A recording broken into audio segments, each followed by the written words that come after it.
Opa, olá meus amigos, companheiros, aqueles que nos assistem. Gostaria de agradecer pela sua fidelidade, estar aqui conosco.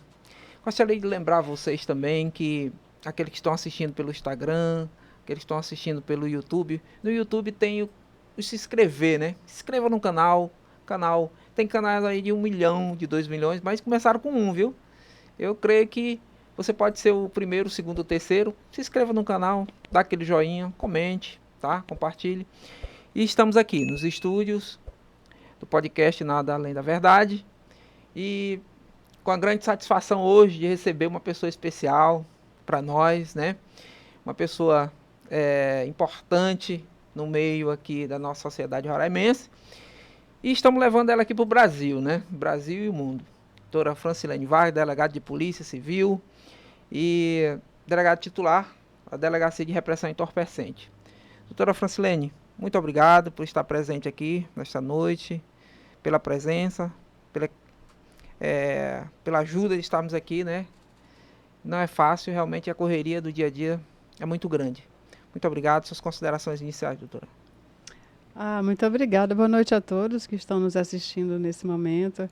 Obrigada, Cavalcante, pelo convite, por participar do podcast Nada Além da Verdade, que é muito propício para a nossa atividade, né? Que a gente trabalha tanto com a verdade, então a gente só tem a agradecer pelo convite, pela oportunidade de a gente conversar sobre um assunto tão interessante para todos nós. Isso. Doutora, já que eu tocou no assunto aqui do título do podcast,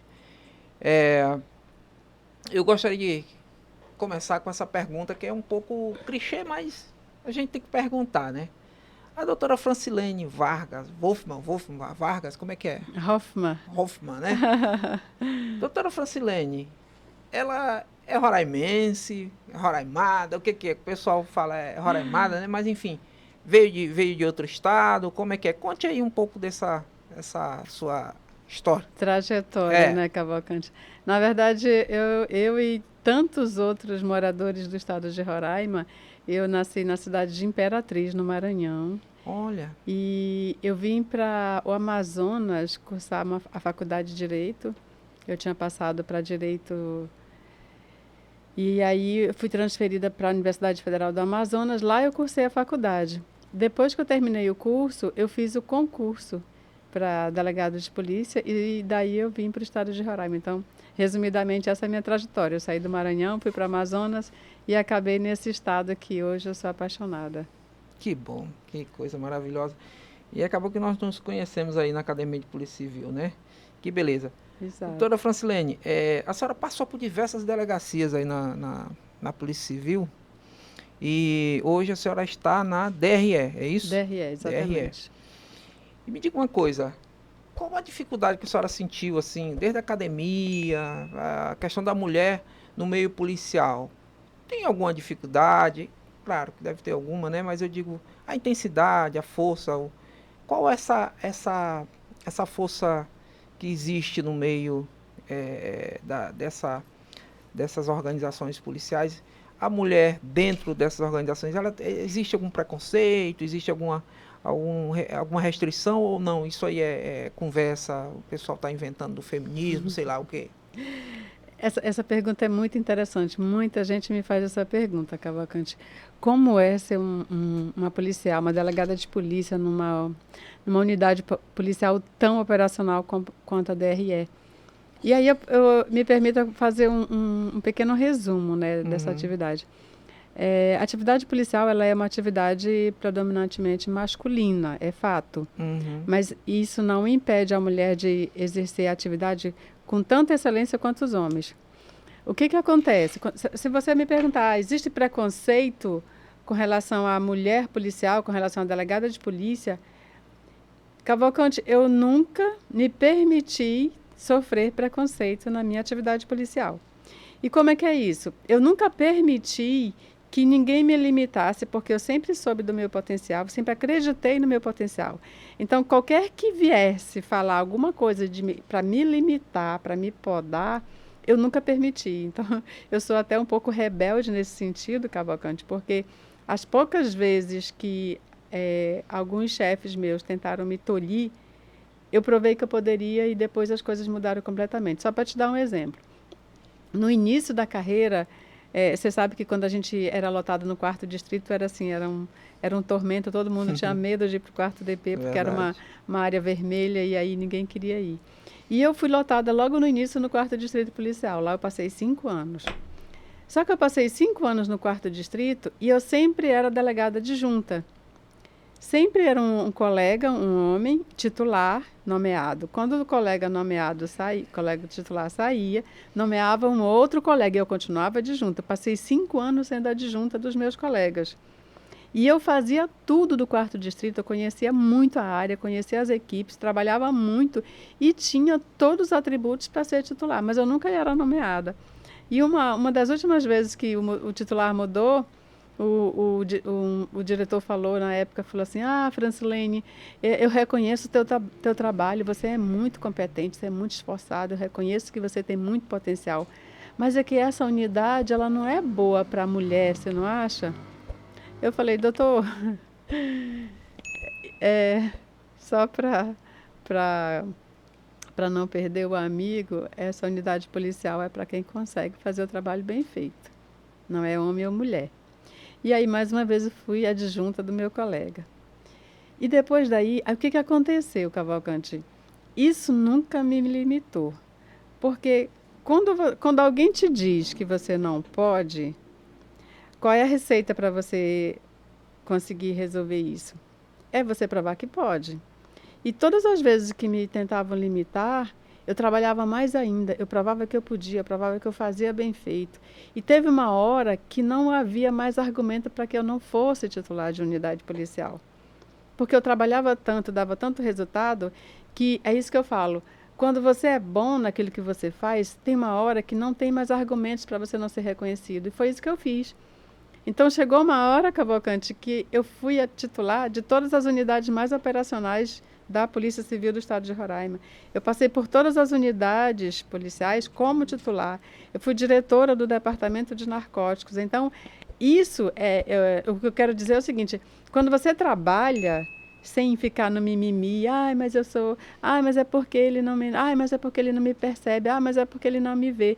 Trabalha, trabalha, faz bem feito, dá exemplo, porque chega uma hora, Cavalcante, que não tem como não lhe enxergar, porque você vira um cometa, você vira uma estrela e você vai ser enxergado, você vai ser visto. Então, o que eu acho sobre esses comportamentos que limitam você, segue.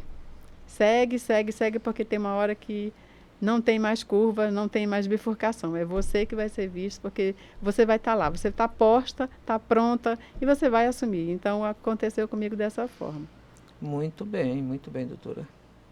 Conhecendo também a senhora, eu creio que realmente a competência sem sombra de dúvida, ela é muito evidente na sua vida. A pessoa também. Doutora Francilene, gostaria de fazer uma pergunta.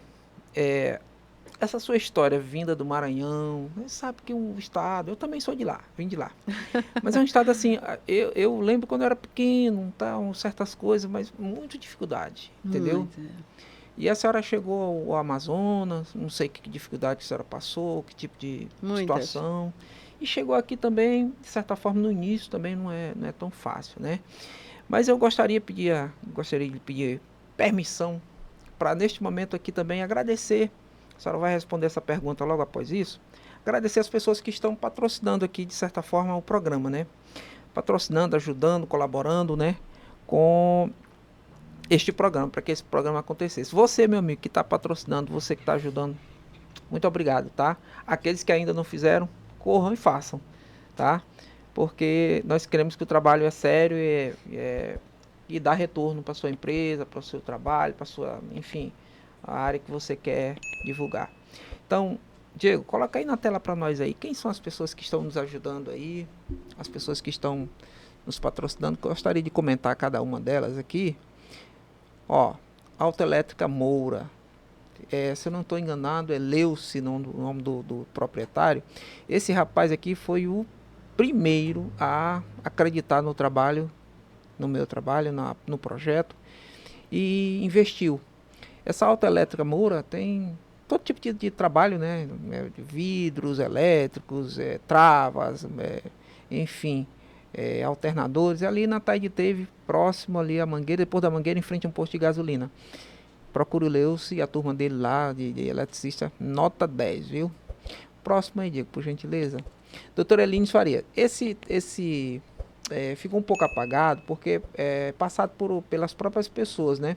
Doutora Elines é fisioterapeuta e é especialista em neurofuncional, psicomotricidade, essas coisas assim. Ou seja, criança que tem dificuldade de alguma coisa, ou tem retardamento de aprendizado, alguma coisa assim, locomoção, esse tipo de trabalho. Doutora Elines está ali na Brigadeiro Eduardo Gomes, se não estou enganado, o consultório dela. Procurem ela, é uma pessoa também que me ajudou, está ajudando, está colaborando. É doutora Elines Faria, fisioterapeuta. Próximo aí, Diego, por gentileza. Esse aqui também, Retífica Retan. É ali na São Joaquim, no bairro Canaã. O irmão Adaías, um pequeno, grande homem. Retífica de todo tipo. Eu, inclusive, já fiz um trabalho lá com o motor do meu carro, que deu um problema. E lá eles dão um trabalho, um toque especial. Não à toa, estão crescendo bastante lá. E o irmão Adaías também tem muito a agradecer, irmão Adaías. Agradeço muito a ele. Muito obrigado, doutor. Próximo aí. Norte, mudança, transporte e logística. Muita gente aqui que é do Exército, muita gente que vem de fora, funcionário federal, usa muito o trabalho aí desse rapaz. É o Antônio. O Antônio é uma pessoa muito simples, né? Mas ele tem um trabalho muito, muito, muito organizado. É tudo embalado, tudo empacotado, é tudo enrolado em papelão. É um tipo de... Rapaz, eu nunca tinha visto isso, não. Mas realmente é um bom trabalho. O Antônio, procura ele, tá aí o telefone na tela. Então procure ele. E ele também está ajudando aqui o nosso programa. Próximo. Certo. Se eu não estou enganado, tinha o Fone 7. Fone 7, se não me engano, é que a gente deveria ter, a gente esqueceu. O Fone 7 fica aqui na Major Williams com a Villeroy. Fone 7. Teve problema no seu iPhone? Passe lá com o Axon, tá? Meu amigo Axon. O Fone 7. Ele é também, se eu não me engano, o proprietário da Black Cell, lá no Pintolândia. Então, o Axon também é uma boa pessoa. Procure ele aí, que é brigadeiro na Villeroy com Major Williams. Pois é, doutora. Essa dificuldade que lhe antecederam, vamos dizer assim, a chegada aqui em Roraima, lhe forjou um pouco mais ou deixou, vamos dizer assim, certas marcas que hoje a senhora, de certa forma, lembra, de alguma forma, ou alegre, ou triste, enfim. Conte para nós aí isso aí. Como é que foi? Nossa, a minha história é uma odisseia. Porque eu nasci no Maranhão, eu sou filha de lavadeira. Meu pai faleceu, eu tinha 2 anos de idade, aí minha mãe casou novamente e teve outros filhos e teve uma vida extremamente difícil, né?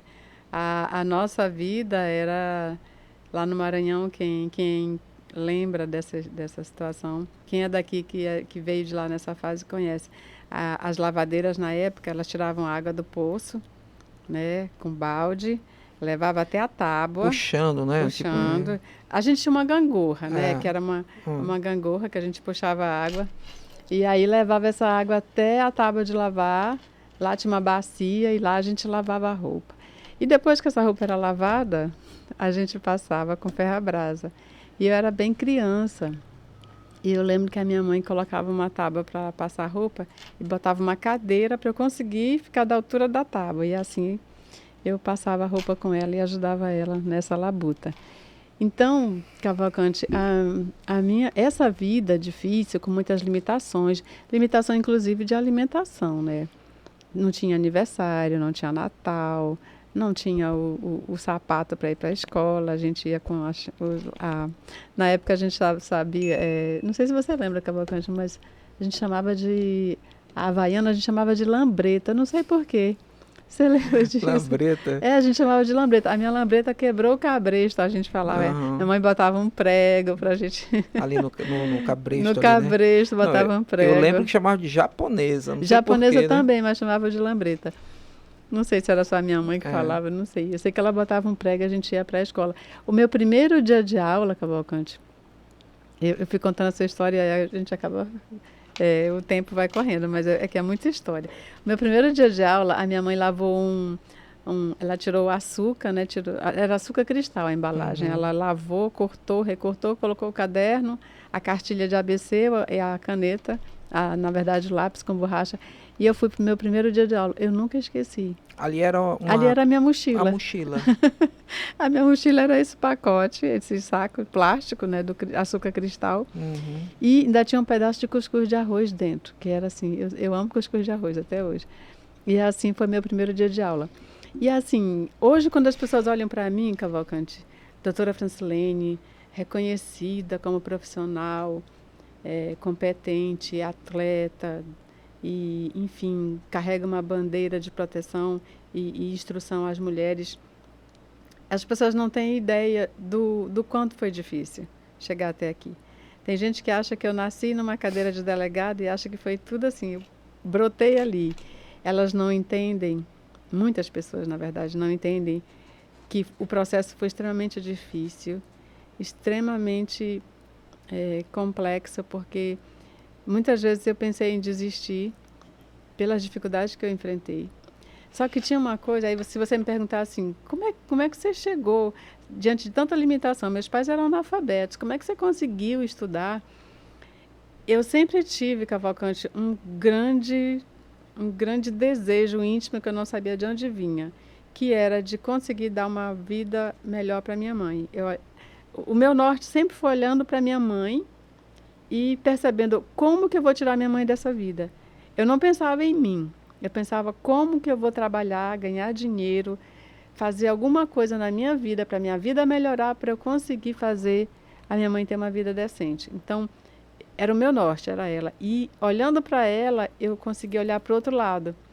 Porque na cabeça da minha mãe, a felicidade era aquilo ali, era a nossa vidinha, com limitações, mas estava todo mundo junto, todo mundo ali do lado dela. Então, quando eu decidi ir embora, eu tinha 18 anos, quando eu decidi ir embora, ela não compreendeu. Ela achou que eu estava largando o barco.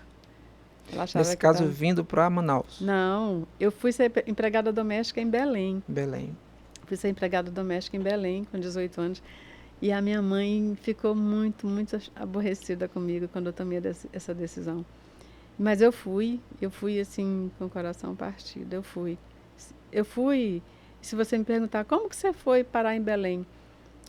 Uma amiga trabalhava na casa dessa família judia e ela engravidou lá. E ela me perguntou se eu não queria substituí-la. E eu não tinha... Cavalcante, só para você ter ideia, a gente não saía do nosso bairro. A minha mãe, ela era tão protetora que assim, ela colocava medo na gente em tudo. Ela dizia, não vai tomar banho de rio que você morre, não vai para outro bairro que tem gente que pode te atacar. Então a gente era criado ali numa redoma com muito medo, assim, cercada de muita proteção dela. Ela tentava nos proteger de tudo. E a gente não saía de casa, a gente não frequentava lugares, não era criança assim que conhecia as coisas, conhecia o mundo. A gente não tinha TV em casa, para você ter ideia. Então o conhecimento era tudo muito limitado, mas eu sempre fui extremamente, lá eu aqui derrubando as coisas. Eu sempre fui muito curiosa, extremamente curiosa. Eu via alguma imagem na TV, eu ficava pensando como é que aquilo faz, como é que chega assim. E assim, minha imaginação era uma coisa extremamente grande, porque eu sempre procurei porquê das coisas. Quando eu via a TV, eu dizia, como é que as pessoas têm uma casa tão bonita? Como é que compra uma casa dessa? Como é que vive numa vida tão confortável dessa? Como é que faz para chegar nesse patamar? Então, a minha vida era movida por esse desejo de conquistar as coisas para conseguir tirar a minha mãe da dificuldade. E aí, quando eu fui trabalhar nessa casa da família judia em Belém, lá eu vi o que era uma cidade grande, o que era um mundo completamente diferente do meu, o que era coisas simples como uma mesa posta, porque eu não tinha isso, como que era comer com talheres diferentes, a gente não tinha essa realidade. Lá eu vi o que era um outro mundo que eu não conhecia e eu concluí que assim, eu quero isso aqui e eu quero que a minha família conheça isso, porque isso é dignidade. E aí eu fiquei 3 anos trabalhando na casa dessa família judia. Fiz um curso de técnico de enfermagem nesse período, porque o plano era fazer um curso técnico e voltar para trabalhar e ajudar a minha mãe. Só que nesse período eu acabei conhecendo o meu ex-marido, me casei. E ele era do Pará e a gente foi para uma cidadezinha do interior do Pará, onde eu fiz vestibular, passei. E depois a gente foi transferido para Manaus, onde eu terminei de cursar a Universidade Federal do Amazonas. Então é mais ou menos esse roteiro. Esse anseio, esse desejo de mudar, de não ficar satisfeita com o que você tem que não te dá dignidade. Viver, a minha mãe dizia assim, a gente é pobre porque Deus quer. Eu não aceitava isso. Eu questionava muito. Eu falei, não é possível que Deus queira que a gente tenha uma vida assim, cheia de tantas limitações. Eu não creio nisso. E assim eu fui buscar realizar esse desejo. E aí eu fiz a Universidade Federal do Amazonas, faculdade de Direito, né, uma faculdade extremamente tradicional lá no Amazonas, era ali no centro de Manaus. Quando no ano que eu me formei, Cavalcante, eu me formei em julho. Não, me formei em setembro e a minha mãe faleceu em maio. Foi maio, né? A minha mãe faleceu em maio. A minha mãe não me viu formada. Nossa. E a minha formatura foi um misto de realização e grande frustração, porque cada vez que eu ia para a sala de aula, que eu enfrentava, eu ia para a aula, Cavalcante. Eu já tinha uma filha quando eu concluí. Foram 5 anos. E aí eu ia para a aula, eu pegava o ônibus, eu voltava tarde da noite, morrendo de medo, que ali eu morava na Zona Leste ali. Mas assim, cada dificuldade que eu tinha, eu dizia, tá perto, só falta mais um pouco. Tá perto da gente realizar o sonho, consegui trazer minha mãe para morar comigo. E assim, era cada vez mais perto, né? Então cada dificuldade falta só mais um pouco, só mais um pouco. Mas Deus não quis que fosse assim. Né? E ele tinha as razões dele, depois eu compreendi quais eram. E é esse o resumo. Nossa, que história, né? Que história linda, que história comovente, que história edificante, né? E eu também, doutora, não sabia de muitas coisas que a senhora está contando aí, também não sabia. Que bom, né? Que a gente agora está sabendo. Doutora, a gente vai colocar algumas imagens aqui e eu gostaria que a senhora discorresse, comentasse algo sobre isso aí, porque isso aí também vai acrescentando ao debate aqui, ao bate-papo, enriquecendo, enfim. A senhora fica à vontade aí para comentar o que a senhora, se a senhora lembrar, né, ou para onde é que a senhora vai puxar, aí é com a senhora. Não digo. A primeira é essa aí, né? Ai, Francilene, essa moça sonhadora. Eu até escrevi uma carta, sabe aquelas cartas que você escreve a menina do passado falando, a menina do futuro falando com a menina do passado. Na verdade, a mulher do futuro falando com a menina do passado. Essa foto ela deve ter pelo menos uns 15 anos.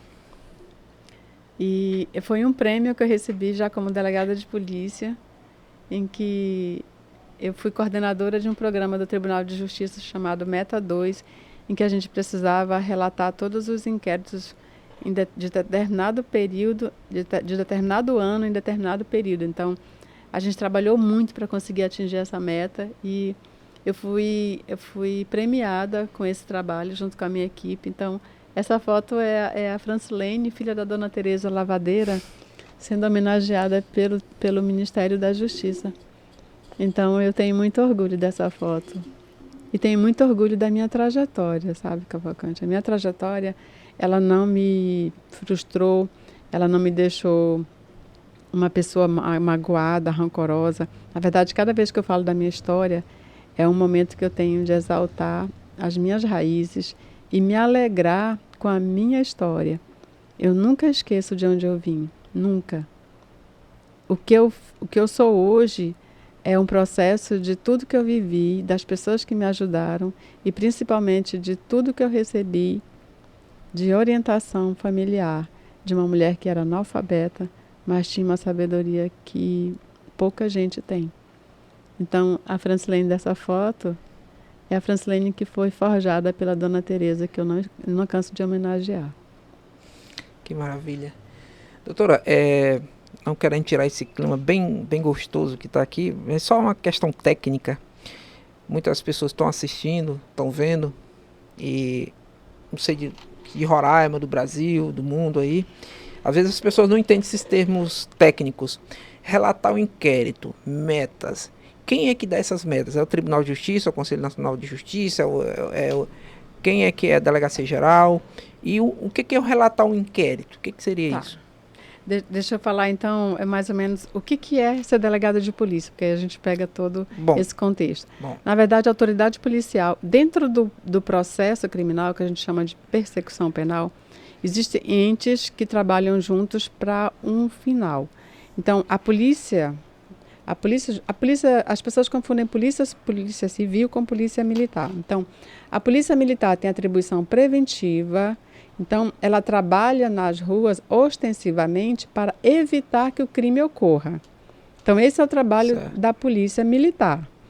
Quando acontece o crime, ou seja, quando a polícia militar falha na sua atribuição, ela não evitou o crime, entra a atribuição da polícia civil ou polícia judiciária, como nós somos chamados pela lei. Então, a polícia judiciária age quando o crime ocorre, porque a nossa atribuição agora é investigar, apurar e descobrir a autoria, ou seja, quem cometeu, e a materialidade, de que forma cometeu, com qual instrumento. Então, é para explicar, porque muita gente acha que mistura as atribuições. Né? Por exemplo, a pessoa vai na delegacia e diz assim, olha, eu preciso registrar uma ocorrência porque pode acontecer isso comigo. Então, assim, se não aconteceu o crime, não é atribuição nossa. Porque às vezes a pessoa até diz, você vai esperar acontecer o crime para vocês fazerem alguma coisa?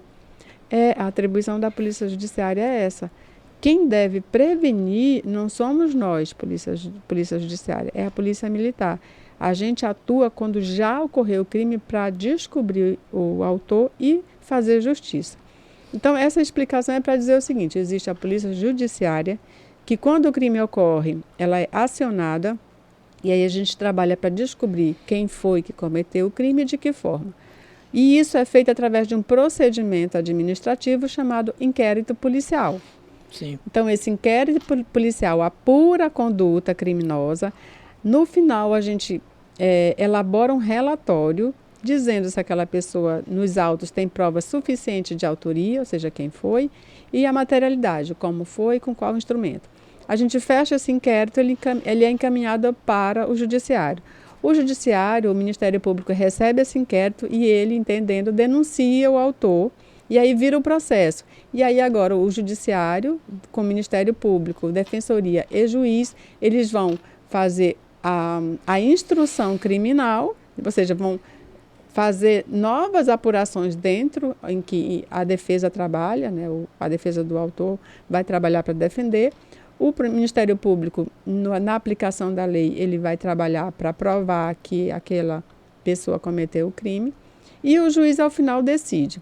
Em havendo condenação, ou seja, tudo depois de todo apurado, com a atuação das partes, Ministério Público, Defensoria, o advogado particular e mais o juiz e as testemunhas ouvidas e as partes levando as provas para os autos, o juiz decide.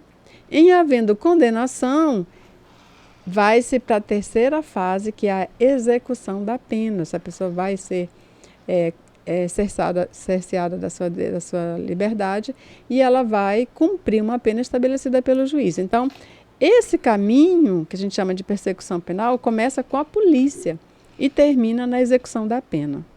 Então, essa meta 2 que a gente fez é porque muitos inquéritos não estavam relatados e a gente precisava relatar, eram inquéritos antigos. A gente precisava relatar para que esse autor continuasse sendo investigado e, ao final, verificasse o que tinha acontecido. Se ele era o autor, se o caso estava prescrito, se ele era inocente, se não havia prova suficiente, enfim. Mas precisava dar seguimento e essa meta era isso. Precisava dar seguimento no procedimento, no inquérito, para que, ao final, se dissesse o que ia acontecer, se era o criminoso se a pessoa era culpada, se não tinha mais nenhum elemento probatório nos autos, ou se seria arquivado. Então a gente fez esse trabalho junto com o Ministério Público e concluímos de forma muito louvável a meta. Tá certo, muito bem. Boa explicação, acho que deu para entender, né? Todo mundo entendeu, né? Então vamos lá, mais uma imagem aí pra gente... Essa aí é fácil, né, doutora? Eu não... A minha gestão, ela sempre me requisita muito para fazer as entrevistas, e sempre que eu posso, eu me escondo, né? Porque é complicado passar... Eu trabalho numa delegacia muito sensível, Cavalcante. Então, a gente não... Nosso trabalho não é para estar na mídia. A gente precisa dar algumas explicações para a sociedade do nosso trabalho, sim. A gente precisa dar um retorno do nosso trabalho para a sociedade, para que a sociedade entenda e perceba que nós estamos trabalhando de forma muito eficiente. Mas, ao mesmo tempo, isso se choca com o fato da exposição nossa na televisão, na mídia, no jornal, porque o nosso trabalho ele é extremamente velado, ou seja, ele não é um trabalho à mostra, a gente trabalha com informações sensíveis, a gente trabalha com procedimentos em que muitas vezes a gente esbarra em questões, eu diria assim, extremamente perigosas. Então, a nossa exposição a gente evita ao máximo. E, claro, quando não é possível, a gente fala.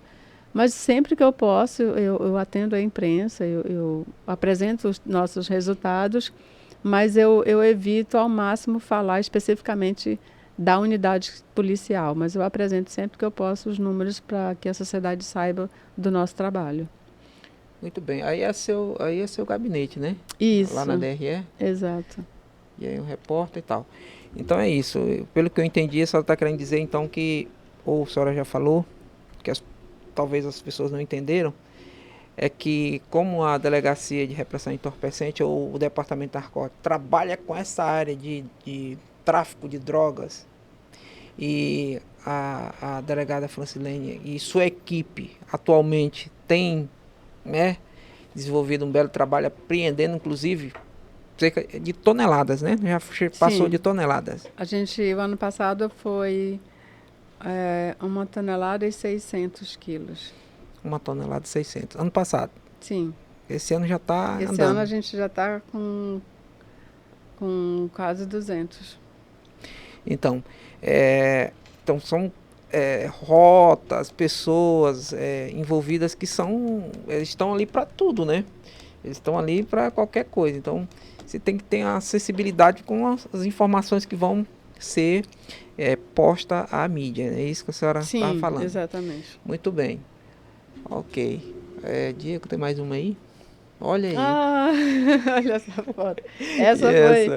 Essa é meu digníssimo, meu parceiro, delegado de polícia também.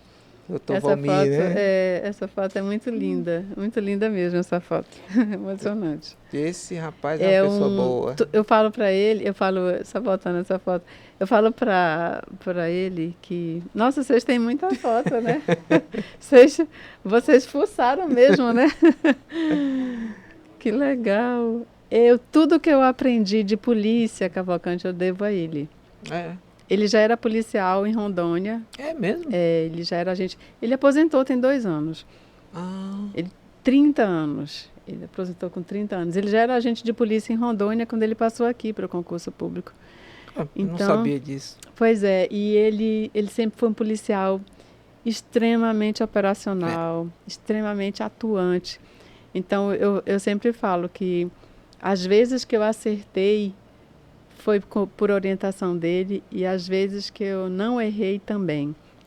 Então, ele me guiou muito, me orientou demais, porque ele é um policial, além de amar o que fazia, ele era muito, muito competente, muito conhecedor da atividade policial, e ele não tinha horário, ele não era o delegado de polícia que mandava a gente meter o pé na porta. Ele era o delegado que metia o pé na porta para o agente entrar. sabe? O delegado que pulava o muro e prendia o cachorro e abria o portão para a sua equipe. Então, isso foi um aprendizado sensacional. Hoje eu ainda estou na ativa e ele não, mas esse legado que ele deixou para mim, eu nunca vou esquecer, porque além de ser um grande parceiro da vida, foi um grande parceiro na atividade policial. Deixo aqui meu abraço ao doutor Valmir. Doutor Valmir, abraço aí. Eu acho que foi meu delegado em alguma delegacia por aí. Muito profissional. Muito. É um cara muito decente. Sim. Muito bem. Olha aí. E aí essa? Essa é fácil. Muita gente não conhece a Francilene atleta do tiro prático. Essa história é muito interessante também, e foi o Valmir que me levou para esse mundo também. O que aconteceu, Cavalcante? Eu gosto muito de contar essa história porque ela vale muito para as mulheres também. Quando eu entrei na polícia, eu sou uma mulher pequena, né? Eu sou uma mulher baixinha, sou magrinha, sou bem pequena. E aí eu me indagava o seguinte: como é que eu vou conseguir fazer um trabalho tão difícil sem dar trabalho para os outros? Porque eu sempre pensei assim: eu não posso dar trabalho para minha equipe. Eu não posso ser um peso para minha equipe. Eu tenho que ser a autoridade policial que guia, que orienta, que conduz, que está junto, é ombro a ombro. Não uma pessoa que a equipe me carrega, porque eu não consigo ajudar. Então, nesse sentido, você sabe que o nosso instrumento de trabalho é arma de fogo. E aí eu percebi o seguinte, que eu precisava ter habilidade com o meu instrumento de trabalho, com a arma de fogo. Eu precisava usar de forma eficiente, porque fisicamente eu sabia que eu não tinha como ajudar a minha equipe, eu tinha que ter outro meio. E aí o Valmir já atirava muito bem e ele me levou para o clube de tiro. Me levou para o clube de tiro, isso lá em 2007, 2008. Isso aí é aqui, em Roraima? Não, essa foto eu vou já explicar para você. Essa foto é no Campeonato Brasileiro. O que acontece? Eu comecei a me destacar muito nas provas de tiro aqui no estadual. E aí o Valmir falou: Fran, você é muito boa, você é muito precisa, você precisa competir no nacional. Eu falei: não vou não. E ele começou a competir nos campeonatos nacionais e eu não ia. Achava que eu não estava boa o suficiente. E ele foi. Começou a competir no nacional. As primeiras vezes que ele foi competir no nacional, quando ele chegou, ele falou assim: você tem que ir, porque eu sei que se você for, nunca mais você para. E aí, quando foi em 2012, 2013, eu participei do campeonato nacional. E foi muito bem. Eu fui vice-campeã brasileira. Nos três anos subsequentes, eu fui vice-campeã brasileira. E aí, quando foi em 2000 E aí, assim, eu fui cada vez mais melhorando o equipamento, porque é um esporte muito caro. O nosso equipamento é um equipamento caro, o equipamento esportivo, as armas do esporte, ela é uma arma muito cara. Então, a gente foi melhorando o nosso equipamento, melhorando a performance, treinando mais. E aí... Essas armas não são as mesmas armas que os policiais usam? Eu vou te contar uma particularidade. A gente passou a competir com armas importadas, né? Depois de um certo tempo, acho que 5 anos depois, a gente começou competindo com nossa arma de trabalho. Mas as armas de trabalho, elas não são armas competitivas, porque você vai competir, elas são armas limitadas, porque elas são armas operacionais. Só que você compete com armas importadas que são feitas para o tiro prático, então elas são a gatilho aliviado, performance de recuo, então você acaba em desvantagem quando você compete com uma arma que não é voltada para o esporte. E aí a gente passou a comprar armas importadas também para ficar equiparado e ser competitivo. E assim a gente ficou vários anos. Quando foi há cerca de 4 anos, eu fui convidada pela empresa Taurus para ser patrocinada pela empresa Taurus e a CBC. Por isso que eu estou com essa camiseta. Eu sou patrocinada, eu sou a única mulher da região norte patrocinada pela empresa Taurus e CBC. Tá vendo? E hoje, a partir daí eu passei a competir com uma arma Taurus. Hoje eu estou atirando com uma arma Classic, né, que é uma divisão diferente, mas tem uma história muito interessante. Eu tinha uma arma italiana, da empresa, da marca Tanfoglio, uma arma muito conhecida no mundo do tiro. E aí eu estava muito bem com essa arma. Quando a empresa Taurus me convidou para participar e levando o nome dela competindo, ela me ofereceu uma arma que é a mesma arma que hoje a Polícia Civil usa. E aí eu imaginei o seguinte, olha só, eu atiro com uma arma voltada para o esporte, foi feita para o esporte, então é uma arma muito competitiva. Quando a empresa me ofereceu uma arma, que era uma arma operacional, que eu estou te falando agora, uma arma de trabalho, para competir, eu imaginei que eu fosse cair muito no ranking. Mas eu aceitei. E olha, Cavalcante, para minha surpresa, eu melhorei o meu tiro com essa arma. Então, quando a Polícia Civil comprou essa arma para a equipe, para a dotação do seu acervo, para todos os policiais civis, eu fui meio que... eu não participei do processo de escolha da arma, mas quando eu soube, eu fiquei muito feliz porque era a mesma arma que eu competia e eu ganhei muitos campeonatos. Inclusive, eu fui para o Mundial com essa arma, eu fui para o Pan-Americano com essa arma e fui vice-campeã, terceira brasileira com essa arma. E agora, com essa outra arma que eu estou na foto, eu sou campeã brasileira na minha divisão, que é essa arma que eu uso também da empresa Taurus. Então, a Taurus hoje, a gente não tinha o histórico de ser patrocinada por empresa de arma aqui no Brasil.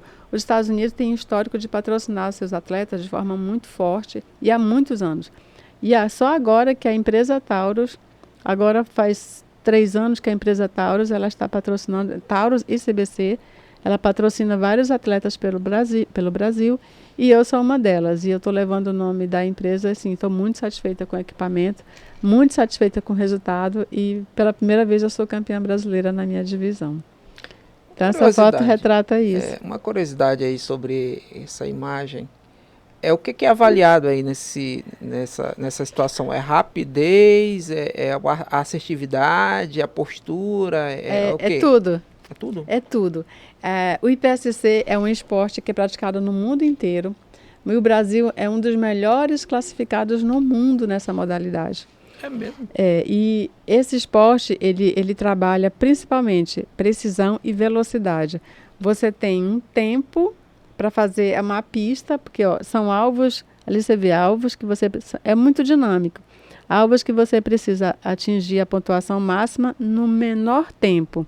Então, ganha quem fizer esse resultado. Pouco tempo, tempo baixo e maior pontuação, porque o alvo ele tem uma pontuação, que é o menor ângulo são 5 pontos, depois 3, depois 2 pontos. Ali, aquele alvo lá. Então, a menor área são 5 pontos, e depois 3 pontos e depois 1 ponto, na verdade. E aí a gente faz isso correndo para fazer uma pista, para você ter ideia, uma pista de 32 disparos, que é a pista mais longa que a gente faz, a média de tempo são 23, 28 segundos para fazer uma pista dessa. Isso em vários ângulos, várias entradas, saídas, troca de carregador. Troca de carregador. E aí eu sou apaixonada por esse esporte. E hoje eu sou instrutora de tiro também. Né? Aqui em Roraima. Aqui em Roraima. Certo. Porque eu tenho, além disso, eu sou atleta do tiro prático, eu sou instrutora de tiro da Polícia Civil, inclusive a gente fez o nivelamento de todos os policiais da instituição policial civil, foram 840 policiais, porque a gente trocou a arma que a polícia usava e trocamos o calibre. Então a gente precisava habilitar todos os policiais civis para esse novo equipamento. Então eu era a coordenadora das instruções e a gente nivelou todos os policiais civis, trocaram a arma e trocaram o calibre. Então hoje a gente está usando a TS9 compacta, que é a mesma arma que a Taurus usava full, mas é a mesma plataforma que a Taurus me ofereceu para competir. Além disso, eu tenho um stand de tiro. Eu tenho stand de tiro? Não sei se vocês sabem. Não sabia. Eu tenho um stand de tiro indoor chamado Delta Gunners. E lá a gente fica aqui na Villeroy, do lado do shopping. Aqui no centro? Exatamente. Olha, exatamente. Diferente, hein? Do lado do beach tênis, na verdade. Deve ser caro, hein? Na verdade, vocês ficariam surpresos com o valor. Porque para as polícias, o valor é muito baixo. A gente quer muito levar os policiais para treinar no nosso stand. Então, a gente tem um preço muito especial para os policiais. Você não vai acreditar o valor. Há um desconto, uma coisa Exatamente. assim? Existe o preço especial para policiais. Certo. Agora, por que chama indoor? O que é isso? Indoor é stand fechado. Ele é, sabe aquele, é tipo americano. Estúdio. É como se fosse um estúdio. Ele é ar-condicionado, os alvos são móveis, você aperta um botão e você coloca a distância que você quer atirar, você recua ele. Olha. Então é como se fosse é no molde de um stand americano. Inclusive ele é todo de container. Então você olha, é uma grande caixa preta, quando você entra, é um estúdio sensacional. Olha. Precisa conhecer. Bom saber disso. Precisa conhecer. Disso aí, porque de vez em quando, eu principalmente que estou um pouco parado aí, é bom. As polícias não podem parar de treinar, porque a ocorrência ela não marca a hora. A gente nunca sabe. É verdade. Né? Muito bem, agora nós temos essa imagem aí, 350 quilos. Tá aí uma imagem. Prevenção e combate. Eu acho que essa parte aí é quando for incinerar, né? Ou não? Acho que sim. Eu acho que essa parte é da incineração, sim. É muito interessante. O ano passado, a gente aprendeu muita droga. 1,6 toneladas foi o que a gente incinerou. E existe um processo assim, quando a gente faz o procedimento de inquérito e a gente aprende a droga, depois que a gente termina o procedimento, eu solicito ao juiz para incinerar, porque a gente não fica com esse material muito tempo. O juiz autoriza a incineração e a gente vai e faz esse processo, né, de queima da droga. Então, essa foto é sobre isso. A gente está fazendo essa incineração. E eu aproveito a oportunidade, Cavalcante, para dizer que hoje eu trabalho com a melhor equipe que eu já trabalhei nesses 20 anos. Eu sou fã da minha equipe, eu sou fã dos homens. Eu falo homens porque eu sou a única mulher. Eu falo assim, eu sou a mulher que manda na vida de vocês, né? Eu sou a única mulher, eu sou a delegada titular da unidade.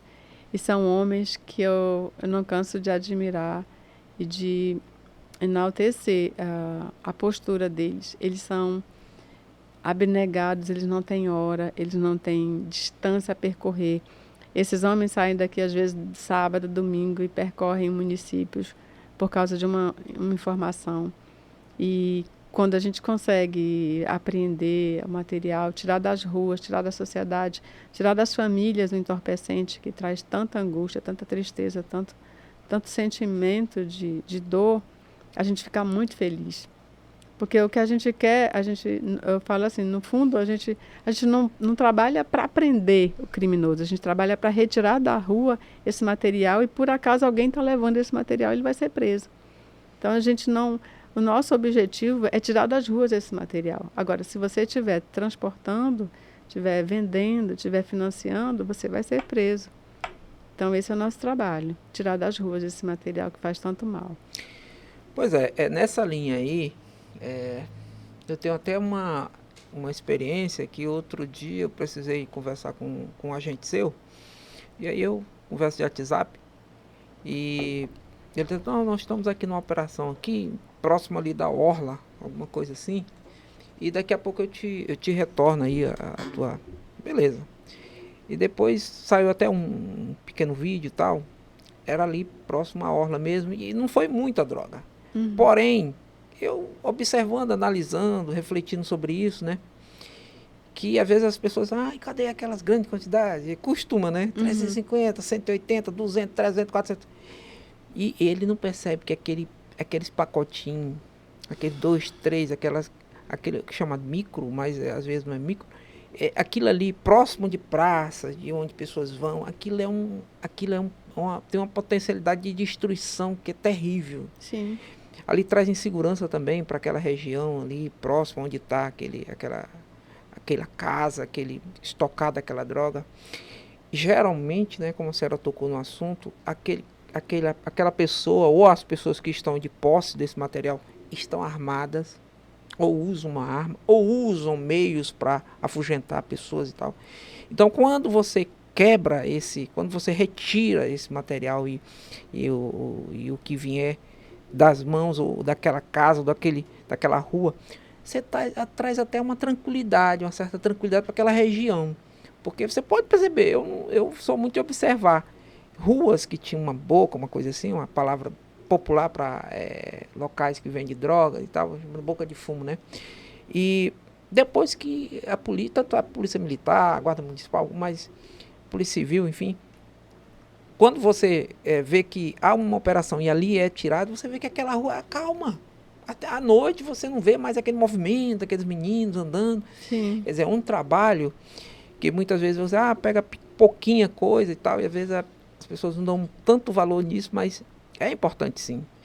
E como eu estava falando, sua equipe, é realmente uma equipe, eu andei observando, uma equipe muito boa, uma equipe, o pessoal trabalha bastante. E eu, assim, lembro que quando a Polícia Civil iniciou, quando se prendia 2 quilos de droga, era uma coisa, né? Era uma festa. Era uma festa. Mas, rapaz, mas 2 quilos? Onde foi que achou 2 quilos, cara? E hoje você vê, claro que nossa prima irmã, Polícia Federal, tem muito mais recursos, é o Brasil inteiro, é um ministério inteiro para, né, nada a favor, eu tenho a favor, não nada contra, mas assim, é uma estrutura muito maior. É um negócio muito. Eles têm acesso a um passaporte, saber se o cara entrou no país, no avião. É outra realidade. É outra realidade. E você ainda conseguir fazer um trabalho como esse, por exemplo, você vê aí, fala de um avião aí, né? Quer dizer, aviões, quer dizer, não é. A gente for, doutora Francilene, eu creio assim, que se a gente for analisar, nem todo estado ele trabalha com esse tipo de coisa, não. De avião, veio. Você pega um avião que acabou de sair do outro país. Uhum. Não é verdade? A gente já é o terceiro avião que a gente aborda. Inclusive tem um lá, né? Tem um lá na frente da delegacia agora. E era para ter mais, né? Porque não deu para trazer, parece, né? Então é isso. Tem mais alguma imagem aí, Diego? Nossa, que legal essa imagem. Sensacional. Isso aí, é o campeonato Isso aqui mundial, foi o Pan-Americano, em que eu era representante da equipe brasileira de tiro. E essa imagem quando a gente está no local da comemoração. Na verdade, aí foi a abertura. Não, perdão, aqui, deixa eu ver novamente. Não? É o Mundial, não é o Pan, é o Mundial. É o Mundial. Gente, que legal. Esse é o Mundial. Eu tive a satisfação de também representar o Brasil no Mundial. E o Mundial foi na Tailândia. Foi um lugar, assim, sensacional. Eu nunca imaginei. Olha, o tiro já me levou para os Emirados Árabes. Já me levou para Estados Unidos várias vezes. Itália. Já me levou para Tailândia.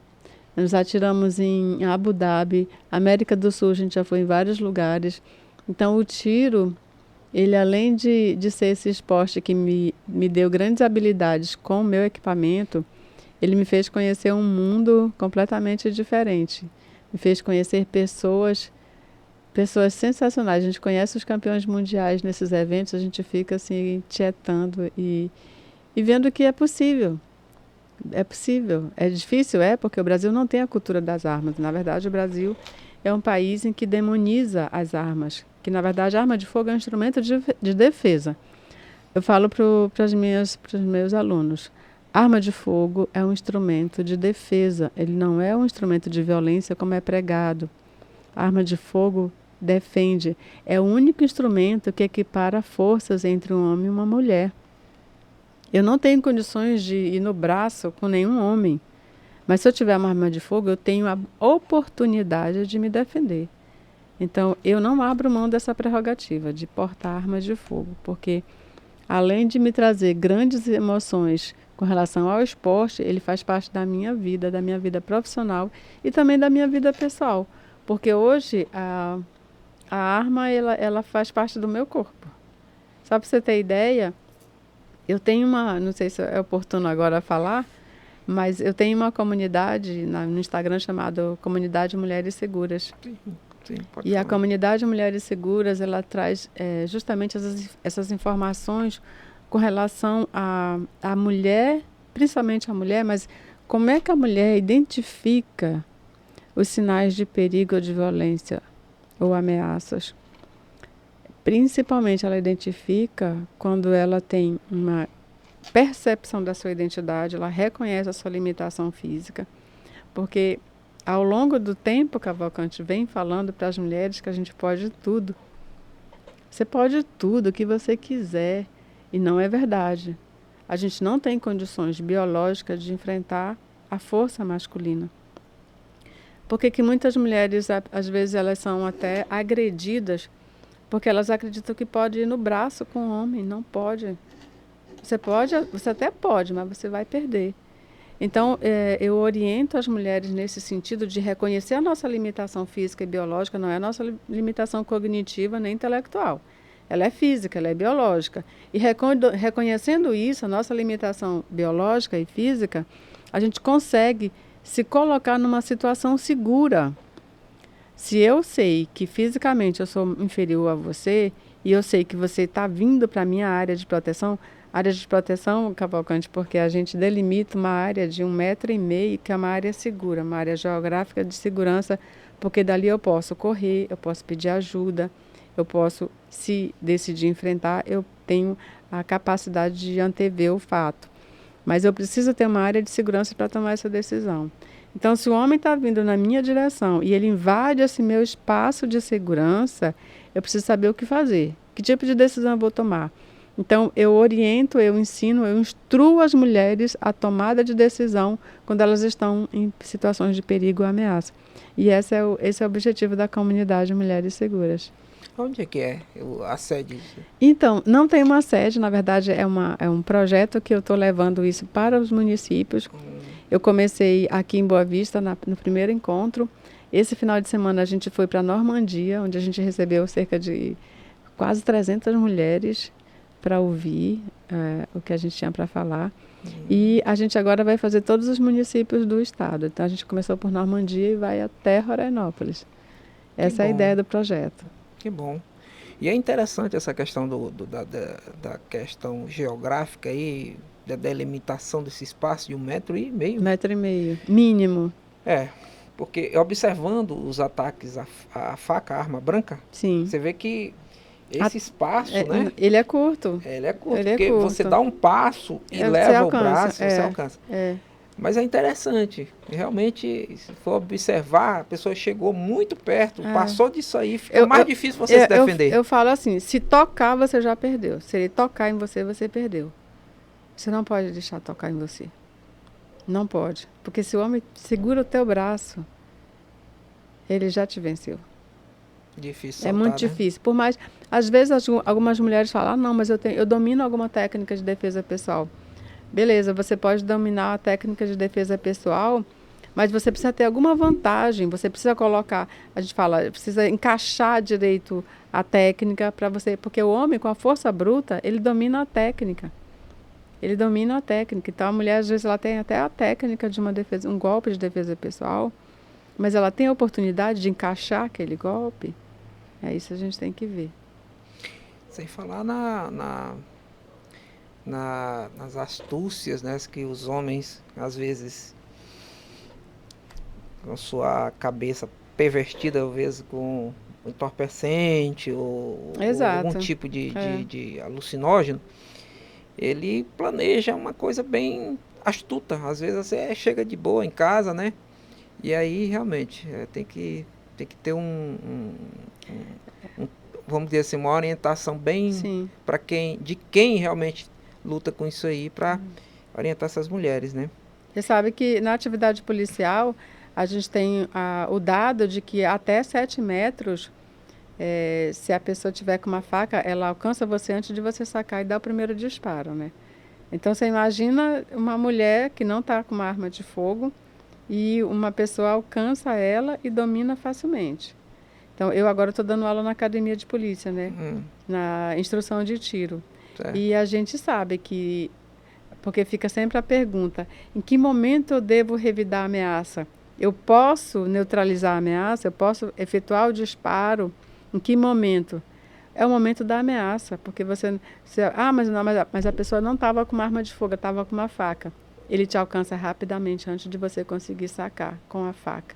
E um homem com uma faca, ele faz um estrago, mesmo você estando com uma arma de fogo, se você não estiver habilitado, se você não reagir a tempo. E outra coisa, a gente tem dados também, a gente até fala isso na sala de aula. Porque o aluno sempre pergunta assim, tá, doutora, mas eu vou neutralizar a ameaça, mas quantos disparos eu preciso dar? É o número de disparo para cessar a ameaça, porque você sabe que dependendo da área atingida, a pessoa continua reagindo contra o policial. Ela vai continuar revidando, ela vai continuar reagindo. Então, dependendo da área atingida, você não cessa a ameaça. Você não cessa. A nossa atividade é muito complexa, porque as muito pessoas complexa. não têm noção dos perigos que a gente passa. Eu fico pensando no policial militar que está 24 horas na rua aí, e às vezes tem que descer da viatura já 1 metro do...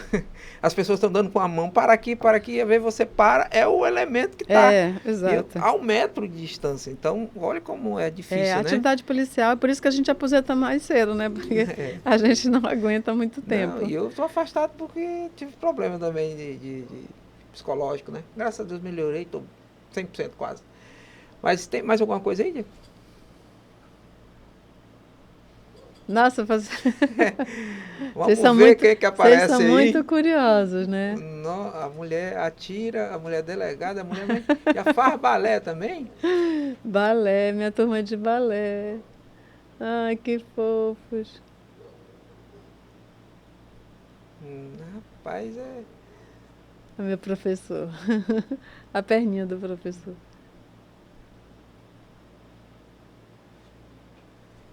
Isso ajuda bastante na questão Ajuda. do dia A gente dia, precisa, né? né, Cavalcante, de algumas atividades que tirem a gente desse olho do furacão. Porque a gente fica na atividade, trabalhando com vítima, trabalhando com crime, com criminoso. E a gente precisa de alguma atividade que tire a gente desse foco, né? Que faça a gente sair daquela rota de colisão. E o balé, a dança em si, que eu amo a dança. Ele é essa coisa completamente diferente do que eu preciso. Ele é... As pessoas olham para mim e dizem assim, nossa, você é delegada de polícia, está aqui fazendo balé? Eu falo, sim, eu preciso disso. Preciso disso de vez em quando. Muito legal. Não, e eu até peguei essa, mas fiquei assim, doutora, a senhora corre, quando no início não aparece. Isso né? ajuda no tiro, viu, sabia? É. Ajuda no tiro. Ajuda na coordenação, na postura. Não, e eu pensei, isso aí. Eu digo, rapaz, isso de repente no dia a dia deixa a pessoa mais tranquila, mais leve. Né? Inclusive, muitos policiais, a rotina de muitos policiais, que eu até esse tempo que eu passei um pouco distanciado aí da atividade, que eu vejo a rotina é muito assim, tipo, se reúne ali, vão ali tomar alguma coisa, e vão para casa, e depois vão não sei aonde ali num banho, e depois volta. Quer dizer, atividade física, assim, são poucos, né? Os policiais militares, porque tem a questão militar que exige a atividade física já, deles mesmo próprio, né? O policial civil, o federal, o rodoviário, eu creio que são, assim, áreas que deveria ter um pouco mais de vamos dizer assim... Disciplina com relação a... até institucionalmente mesmo. Sim, a Polícia Federal tem isso institucionalizado. Né? Eles são obrigados a fazer atividade física semanalmente. Tá vendo? Eu não sabia disso. Tem que colocar isso na Polícia Civil também. A gente está querendo fazer isso para, por exemplo, condicionar algumas benefícios. Então, por exemplo, só compõe a escala de plantão, que ganha mais, se você cumprir tanto X carga horária de atividade física.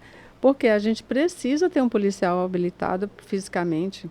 Porque se ele consegue pular um muro, se consegue correr, ele consegue desenvolver melhor atividade policial. Então, hoje a gente tem um alto número de adoecimento, de problemas cardíacos, problemas cardiovasculares, porque a gente está muito sedentário. Eu nunca parei de fazer atividade física. Nunca. Nunca parei. A última vez que eu fiz foi ontem. Aí eu descanso hoje, amanhã vou de novo. Tá certo. Não paro nunca. Até porque o tiro exige muito um condicionamento físico que eu preciso ter. Do contrário, eu não tenho condições de ganhar. Comandar tantos rapazes ali naquela unidade, né? Tem mais alguma coisa aí, Diego? Acho que agora acabou. Muito bem. Doutora, nosso tempo também está chegando. Essa nova turma de policiais civis que estão entrando aí do concurso e tal, a senhora inclusive é instrutora lá, professora, vai compor, né, junto com os que estão forma um quadro novo aí. E na PM a gente já tem a noção mais ou menos como funciona, né? X soldados é mais não sei o que de cabo, é mais isso de sargento, mas vai subindo, né? Uhum. E nós não é bem assim, mas também quase na questão da progressão e tal. Mas a questão que eu quero perguntar mais é essa. O que a senhora está esperando? O que a senhora espera dessa nova turma? É a primeira turma, se eu não estou enganado, é a primeira turma que exige o curso superior, né? Para entrar? Sim, é a única, né? É a única, né? Não teve, Aliás, é de não 20 teve anos, concurso, né? 20 anos a primeira vez o concurso, mas já veio com nível superior. E o Estado até economiza, porque esse cara já vem, de certa forma, né, habilitado em alguma coisa, né? Sim. E também os peritos criminais parece que foi exigido até um pouquinho mais também. Engenharia, mecânica, Sim, engenharia, não sei algumas de áreas quê, específicas. que se é importante.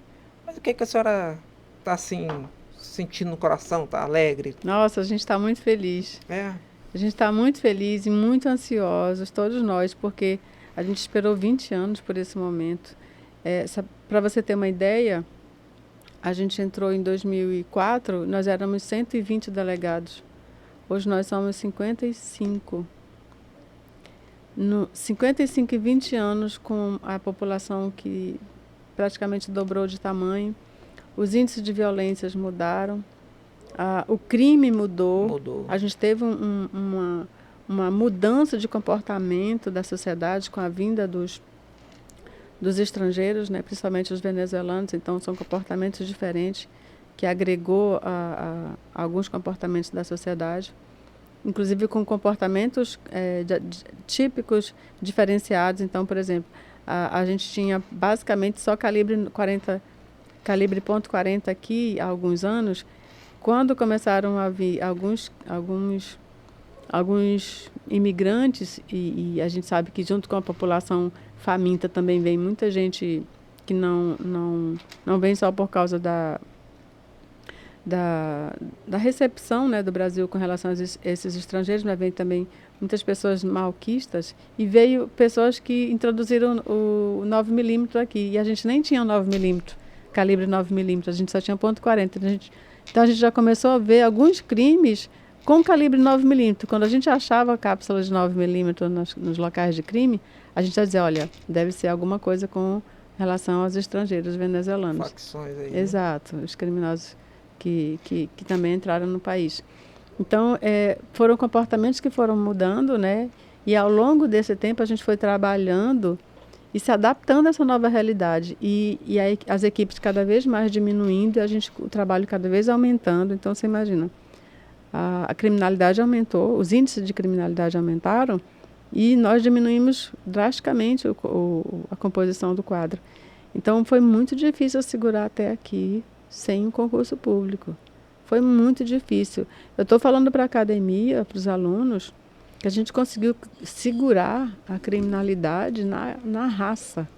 A gente conseguiu segurar os índices na raça. E a gente está entregando agora, porque em 5 anos, todos nós já teremos ido embora. Em 5 anos. Então, a responsabilidade dessa equipe, das outras que virão, porque esperamos que agora os concursos sejam mais rápidos, mas a gente espera que eles também tenham essa mesma condição de segurar os níveis de segurança que a gente conseguiu segurar nesses 20 anos. Não foi fácil. É verdade. Tá aí também as novas equipes da Polícia Militar, né? Que entraram, né? Foram vários concursos.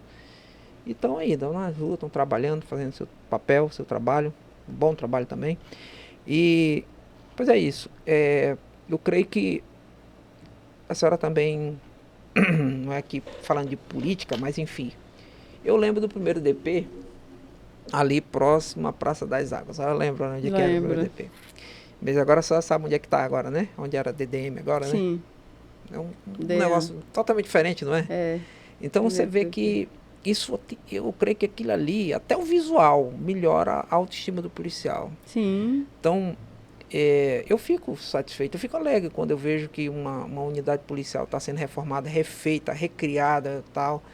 E aquilo vai ficar vai ficar para gerações posteriores, porque eu creio que aquele primeiro DP ali, ele é daquele prédio da guarda territorial. Eu acho que o sexto BEC se hospedou ali, parece, usou aquele prédio. Meu É Deus do céu, mesmo. é muito antigo aquilo ali. Então, era um negocinho pequeno, um balcão da altura, não sei de que, parecia vender peixe, um negócio de vender peixe. Rapaz, mas pensa um negócio meio... Então, esses prédios agora, o segundo DP está sendo terminado, para DDJ, não sei onde é que é. E, enfim, está sendo um pouco mais, vamos dizer assim, a qualidade dos prédios, dos ambientes, dos policiais está sendo melhorada. E eu espero que isso venha trazer melhorias também para agregar no serviço, É. no final dos policiais. E a Durante sua observação sobre isso aí Sim, na verdade, assim, eu tenho um elogio a fazer, que nesses anos a gente melhorou muito em estrutura. Né? A gente teve, quando a gente entrou, a gente tinha máquina de escrever. Então, É a gente verdade, tinha eu máquina de lembro. escrever, era tudo muito precário, era tudo no papel. Hoje a gente não tem mais nada via papel, só se a gente quiser. Mas hoje é tudo via sistema. Eu despacho para o meu escrivão da minha sala, ele recebe no sistema, no computador dele, ele faz o que tem que ser feito, despacha de volta, encaminhando para mim, e eu encaminho para qualquer setor da minha unidade. Então, lá eu tenho setor de investigação, setor administrativo, cartório. Então, tudo isso eu não preciso ficar levando um papel como antigamente, de uma sala para outra. É tudo via sistema. Então, a gente tem hoje uma frota de viatura relativamente boa, né? Não é suficiente, mas principalmente para a DRE, porque para a DRE é um caso muito complicado. Por quê? Diferente de outras unidades, os nossos carros, a gente fala que eles queimam, não é? Eles queimam muito facilmente. Então, a gente precisa ter uma rotatividade de veículos, de viatura na DRE, que é diferente das outras unidades, justamente porque nosso trabalho ele é puramente investigativo na rua. Então, facilmente nossos carros são identificados. Então, a gente precisaria ainda melhorar essa quantidade de veículos para a gente ter uma melhor capacidade de estar na rua sem ser identificado. Mas, no geral, a gente tem bastante veículo já na polícia. Eu lembro que a gente tinha... Era tão complicado, Cavalcante, não sei se você lembra. Hoje a gente tem abastecimento via cartão, que você chega lá, é feita a leitura no sistema e você sabe quanto você vai abastecer, quanto você tem de crédito na viatura. É tudo agora via sistema. E eu lembro, quando eu trabalhei na DRE em 2007,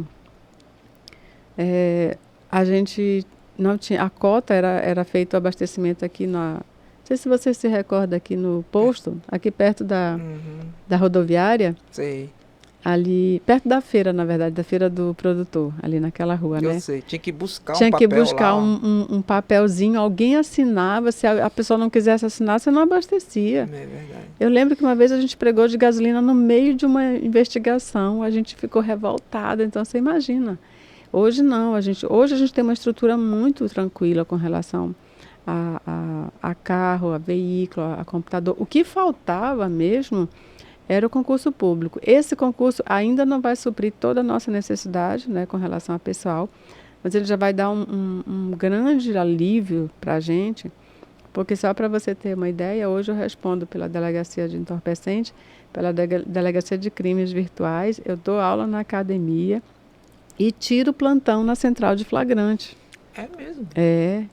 Eu tiro plantão 2 vezes por mês, eu tiro plantão. Todos os delegados concorrem numa escala de plantão, então todos os meses, independente da unidade que você trabalha, você também tira esses plantões. Não é o GRI. Não, GRI, o não é. GRI é outra coisa. Não é o GRI, é outra coisa. É um plantão que você tira obrigatório. Você vai lá e tira o plantão. É obrigatório. É obrigatório. Porque não tem ninguém para tirar. Então, com a chegada dos novos policiais, aí a gente vai conseguir realmente ficar só na nossa unidade. Porque hoje, com todo esse resultado que você vê na mídia, que a gente conseguiu, durante vou fazer 3 anos já na DRE, acumulando muitas funções. Então, você imagina se a gente tivesse a oportunidade de estar só na DRE o tempo inteiro. A gente estaria muito melhor. Então, é porque eu não tenho modéstia, não. A gente é bom mesmo, a gente faz um trabalho de muito esforço e a gente colhe o resultado disso. Mas não é fácil. Não é fácil, não. É muito difícil. Realmente. Eu estava conversando outro dia com o escrivão lá da sua delegacia, bem conhecido. E a gente comentando, né? Ele disse, rapaz, eu falando dessa essa dificuldade, né, da DRE, porque ela é realmente diferente, né? É. Porque, como a senhora falou, o carro queima. O que que é? Para você que está assistindo aí, vou tentar lhe explicar um pouco. Vamos dizer ali que na rua X, bairro A, tem uma praça B. Então lá nessa praça tem uma denúncia de uma boca de fumo. Então a delegada faz um despacho aqui, uma ordem de missão, alguma coisa assim, né? Creio que seja demandado lá para o setor de operação de investigação fazer o levantamento dessa casa. E ele vai num carro descaracterizado, não é isso? Sim. Então ele vai lá e passa na frente dessa casa. E para lá na frente, mais um pouquinho, fica de olho e tal. De repente ele volta na frente dessa casa. E há situações que eu já vi que essas casas têm monitoramento de câmeras. Não, né? tem olheiro. Olheiros. Tem criança que faz isso. Exatamente. Então, esse carro, se ele passar a terceira vez, Não, pronto. Na verdade, ele só pode passar uma vez. Né? Ele só pode passar o negócio uma vez. Tá muito estreito. Se for uma boca mesmo movimentada, ele tem os olheiros, inclusive as crianças que ficam por ali, eles pagam as crianças e dizem, olha, se passar carro assim, você já avisa. Você passa uma vez, que não é carro comum ali da área, da quadra, você já está queimado. É muito difícil o nosso trabalho. E a gente mesmo assim colhe muitos frutos.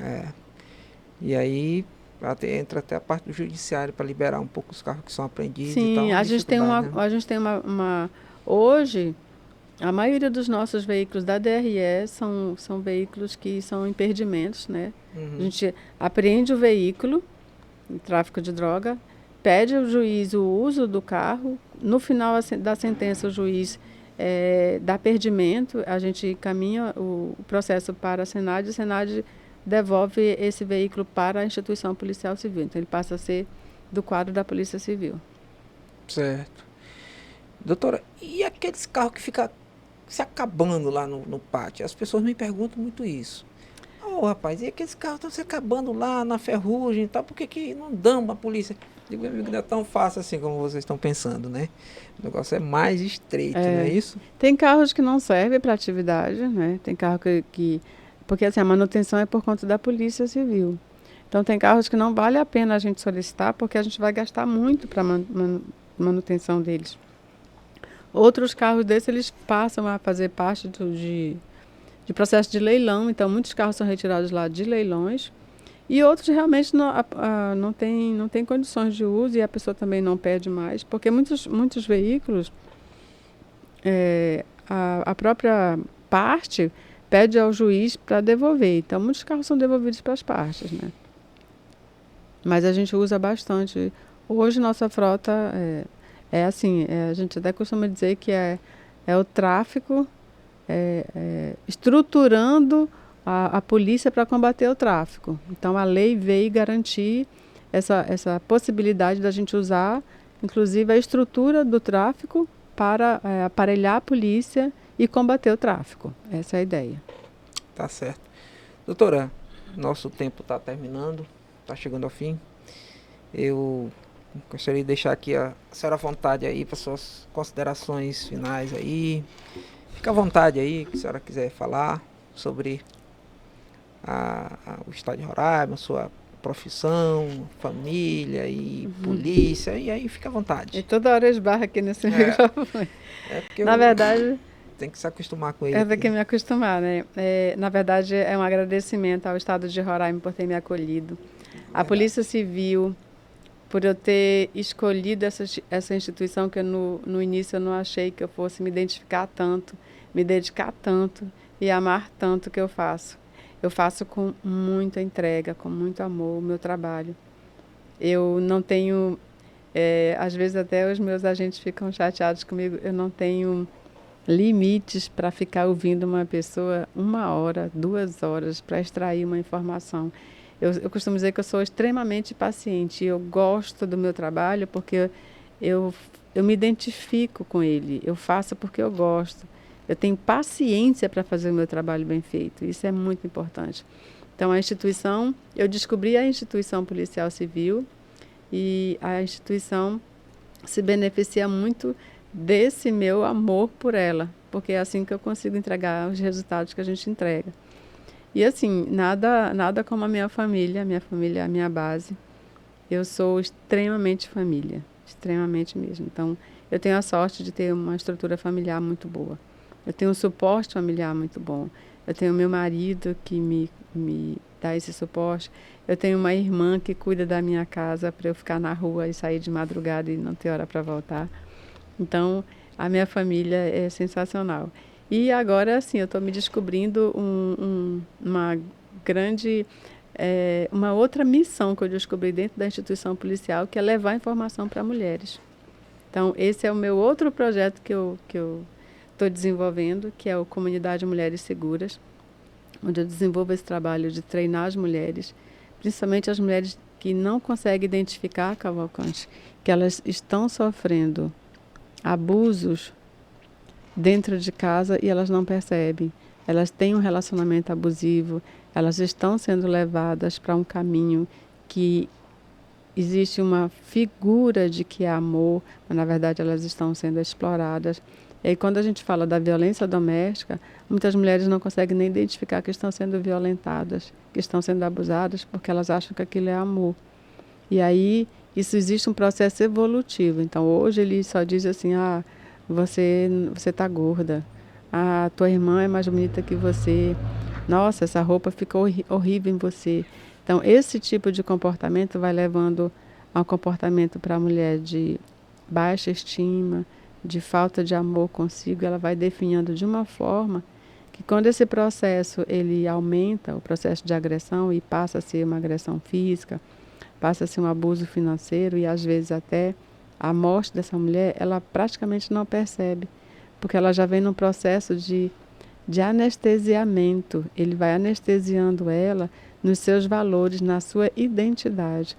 Então, a mulher que ela é vítima do abuso, principalmente do abuso da violência doméstica, quando se refere à agressão física e ao homicídio, o feminicídio, essa mulher ela já vem sendo trabalhada por esse abusador há muito tempo e ela não percebe. Ele já vem minando ela e ela não percebe. Então, o meu trabalho é trazer esse tipo de informação para essa mulher, fazer com que ela identifique esses sinais de violência e saia do processo de violência, consiga haver um resgate dela, porque às vezes ela não percebe, porque uma das características do abusador, Cavalcante, é retirar a mulher do seu meio de proteção. Então ele afasta ela da sua família, afasta dos amigos, afasta de quem quer que por acaso venha abrir os olhos dela. Então é só ele e ela. E aí ele passa a dominar muito mais facilmente. Então nosso trabalho é fazer essa identificação, orientar essa mulher e ajudar ela a sair desse processo de abuso e de agressão. Então a comunidade tem esse objetivo. Tá certo. Olha aí. Estamos aqui descobrindo aqui as outras faces aqui da atuação da doutora Francilene. Doutora, eu gostaria de agradecer aqui nesse momento agora, sua presença, sua disposição, por acreditar também, né, no projeto, nesse nosso projeto aqui do Nada Além da Verdade, do podcast, trazendo aqui sua experiência, sua vida, suas vivências, aqui, enriquecendo aqui esse programa. E agradecendo também ao seu esposo, né, Dr. Volmir, que eu creio que também incentivou e é uma pessoa maravilhosa. Sim. Tá? Agradecer a Polícia Civil do Estado de Roraima, né?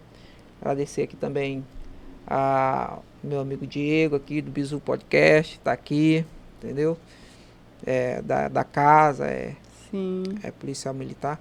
E, meu amigo, você que está em casa, não sei que hora que você vai assistir esse programa, não sei se agora à noite, não sei se pela manhã, à tarde, mas quando você assistir, veja com atenção, assista com atenção, extraia ao máximo possível aí das informações que foram passadas, que foram colhidas aqui da nossa delegada. E se inscreva no canal, no YouTube, deixe seu like, deixe seu comentário, compartilhe, envia para o grupo da família, enfim. E eu gostaria de agradecer aos apoiadores também aqui, que nesse momento também me ajudaram, né? E AD Brasil, Pitolândia, um abraço a vocês. E dizer que satisfeito Muito obrigado. Uma boa noite, uma boa tarde, bom dia para quem for assistir de dia. E fique com Deus. Tchau.